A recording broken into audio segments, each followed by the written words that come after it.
Halo guys, selamat datang di kelompok 5. Menurut kalian, perlu nggak sih administrasi supervisi di dalam lembaga pelayanan sosial? Gini, lembaga pelayanan sosial dan organisasi lain sosial pada hakikatnya adalah sebuah organisasi yang sama seperti organisasi lain pada umumnya. Secara umum, organisasi dipahami sebagai sekumpulan orang yang berkumpul untuk melaksanakan tugas tertentu sesuai dengan hierarkinya di dalam struktur birokrasi organisasi. Pembagian fungsi dan tanggung jawab ini ditunjukkan untuk merealisasikan efektivitas dan efisiensi kerja serta mencegah terjadinya duplikasi pekerjaan. Kegagalan dalam melaksanakan fungsinya sangat mempengaruhi fungsi-fungsi lainnya, sebab antara fungsi memiliki terkaitan satu sama lain. Perlu juga ditegaskan bahwa sebuah organisasi membutuhkan serangkaian prosedur tertentu sebagai pedoman dalam melaksanakan fungsi dan tanggung jawabnya. Kepatuhan terhadap prosedur menjadi persyaratan penting agar sistem organisasi dapat beroperasi dengan baik untuk mencapai tujuannya. Pencapaian tujuan ini juga harus didukung dengan perencanaan kerja yang baik sebagai sebuah arah kerja yang di dalamnya terdiri dari program, aktivitas, monitoring, dan evaluasi. Maka dari itu, organisasi untuk menanganinya perlu memiliki supervisi dan supervisor. Untuk berjalannya supervisi, perlu peraturan dan bantuan pelayanan berupa administrasi. Lalu, apa itu fungsi administrasi supervisi? Ini dia penjelasannya. Fungsi administrasi supervisi. Ada beberapa fungsi administrasi supervisi di lembaga layanan sosial menurut Kadushin dan Harkness. Yang pertama, rekrutmen dan seleksi staf. Dalam hal ini, supervisor bertanggung jawab untuk merekrut individu-individu sebagai pekerja sosial yang sesuai dengan kepentingan organisasi. Metode yang dilakukan dalam proses ini adalah dengan supervisor mengundang seluruh kandidat menjadi sebuah kelompok kerja, lalu melakukan serangkaian tes wawancara dan simulasi untuk menyelesaikan tugas-tugas harian, sehingga supervisor dapat memahami informasi tentang kemampuan kandidat. Setelah itu, supervisor dapat memberikan saran kepada lembaga untuk merekrut kandidat yang akan diterima sebagai bagian dari keanggotaan organisasi. Kedua, perkenalan dan penempatan staf. Setelah calon pekerja sosial telah resmi diterima sebagai staf di lembaga layanan sosial, selanjutnya, supervisor bertanggung jawab untuk mengenalkan dan menjelaskan fungsi dan kedudukannya di dalam lembaga sosial. Perkenalan tersebut dimaksudkan untuk membantu pekerja sosial baru secara sosial dan organisasional agar sesegera mungkin menjadi satu bagian dari seluruh anggota organisasi. Ketiga, perencanaan kerja. Pada tahap ini, supervisor menjelaskan tentang kebutuhan lembaga yang diharapkan dapat dipenuhi oleh pekerja sosial baru. Supervisor bertanggung jawab untuk mentranslasi kebijakan dan tujuan organisasi ke dalam bentuk pelayanan langsung lembaga layanan sosial. Sehingga, kehadiran supervisor sangat penting dalam proses pembuatan kebijakan dan tujuan dari organisasi. Sebab setiap supervisor harus memiliki pemahaman yang sama agar pada saat perencanaan tersebut diimplementasikan, dapat semakin mendekatkan terhadap pencapaian tujuan lembaga layanan sosial. Keempat, penugasan kerja. Terdapat beberapa tahapan dalam proses ini, yaitu memahami kriteria penugasan, mempertimbangkan untuk tugas-tugas yang memang memiliki tingkat kerumitan tinggi, jenis penugasan, stimulus, dan kesesuaian latar belakang staf dengan klien. Kelima, pendelegasian kerja. Supervisor harus menjelaskan tentang prosedur pelaksanaan tugas kepada supervisor seperti ruang lingkup pekerjaan, fleksibilitas dalam hal detail, menyusun perencanaan bersama-sama, memberikan kesempatan yang luas kepada staf untuk melaksanakan tugas selama masih tetap berada pada koridor kebijakan dan tujuan lembaga. Supervisor juga dapat membatasi perannya dengan hanya memberikan saran-saran sebagai alternatif pilihan metode untuk staf dalam menyelesaikan tugasnya. Keenam, monitoring, pengkajian, dan evaluasi pekerjaan.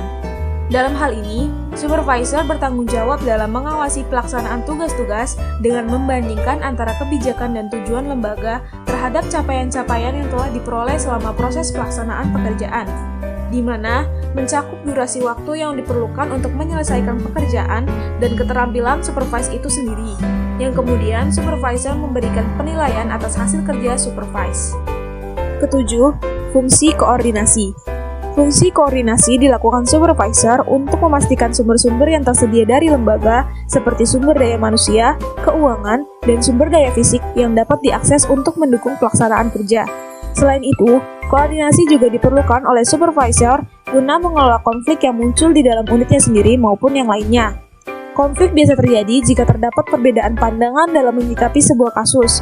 Oleh karena itu, supervisor harus melakukan koordinasi tersebut.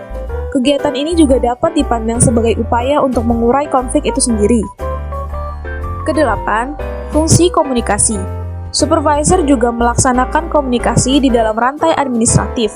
Komunikasi vertikal dilaksanakan oleh supervisor ketika berhubungan dengan unit kerja yang berada di atasnya seperti manajer, serta dengan unit kerja yang berada di bawahnya. Sedangkan komunikasi horizontal dilakukan oleh supervisor dengan unit kerja yang sejajar dengan dirinya di dalam hierarki organisasi.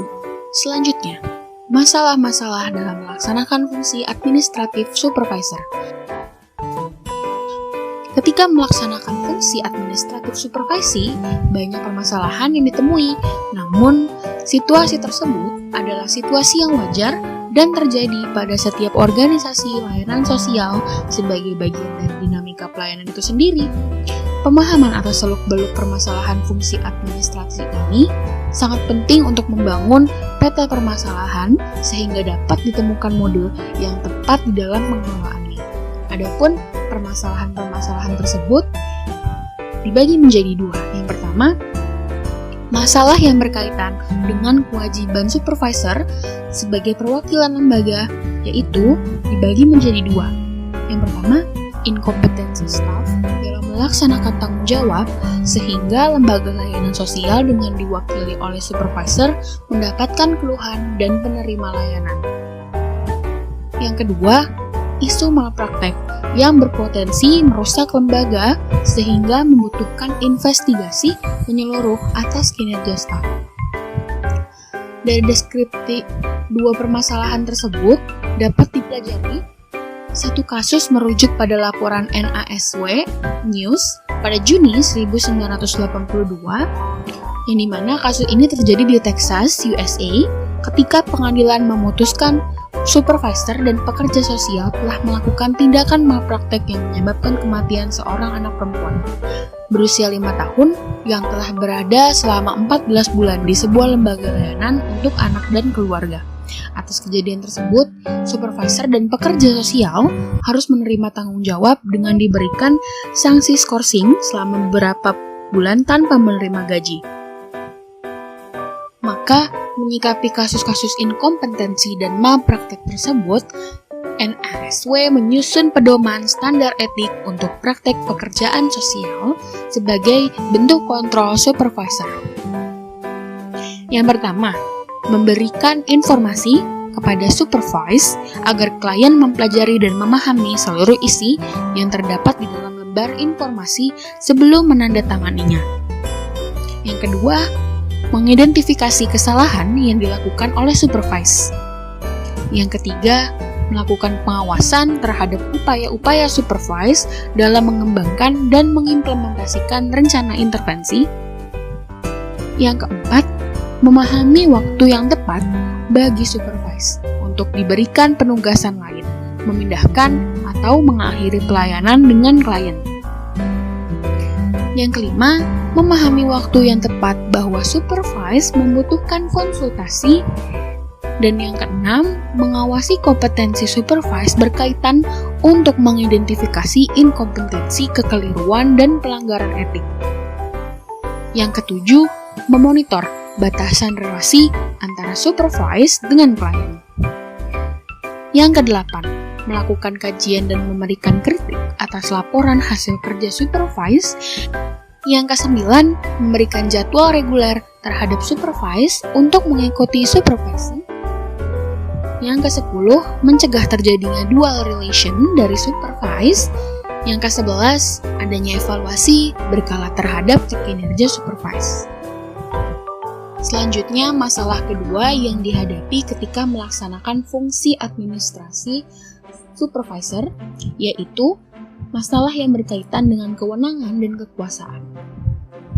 Supervisor ketika melaksanakan fungsi pengawasan terhadap supervise telah menerima mandat dari lembaga layanan dalam bentuk kewenangan dan kekuasaan untuk mengendalikan seluruh proses kerja yang dilaksanakan oleh supervise. Namun, pada prakteknya, terdapat beberapa permasalahan yang ditemukan. Permasalahan justru muncul ketika supervisor melakukan pengambilan keputusan dengan tidak mengacu kepada data atau informasi akurat yang diberikan oleh supervise, melainkan hanya berdasarkan pada preferensinya saja. Nah, permasalahan lain yang juga berpotensi muncul adalah jenis kewenangan dan kekuasaan supervisor. Menurut Gray, pada tahun 1986, supervisor harus memiliki kekuasaan dan kewenangan. Oleh karena itu, sangatlah ditekankan agar supervisor memiliki lisensi supervisi pekerjaan sosial. Terdapat beberapa jenis sumber kewenangan dan kekuasaan supervisor yang dapat dibedakan berdasarkan asalnya. Jenis-jenis tersebut ialah 1. Reward power. Reward power adalah sumber kewenangan dan kekuasaan yang dimiliki oleh supervisor untuk mengendalikan tangible reward yang akan diberikan kepada supervisi.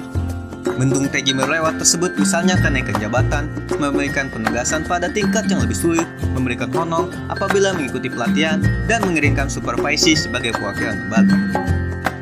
Kedua, coercive power. Coercive power adalah sumber kewenangan dan kekuasaan yang dimiliki supervisor untuk memberikan punishment kepada supervisi. Misalnya, dengan menurunkan jabatan, menunda promosi jabatan, dan memberikan tugas-tugas yang mudah. Ketiga, referent power. Referent power adalah sumber kewenangan dan kekuasaan yang dimiliki supervisor untuk mendorong supervisi agar seolah-olah seorang supervisor, sehingga mampu bekerja dengan baik karena memiliki tanggung jawab yang besar, sehingga menjadikan supervisi seorang yang memiliki integritas dan dapat dipercaya. Keempat, expert power. Expert power adalah sumber kewenangan dan kekuasaan yang dimiliki supervisor karena menguasai keahlian tertentu yang dibutuhkan oleh supervisi. Semakin besar keahlian supervisor, semakin besar kewenangan dan kekuasaannya.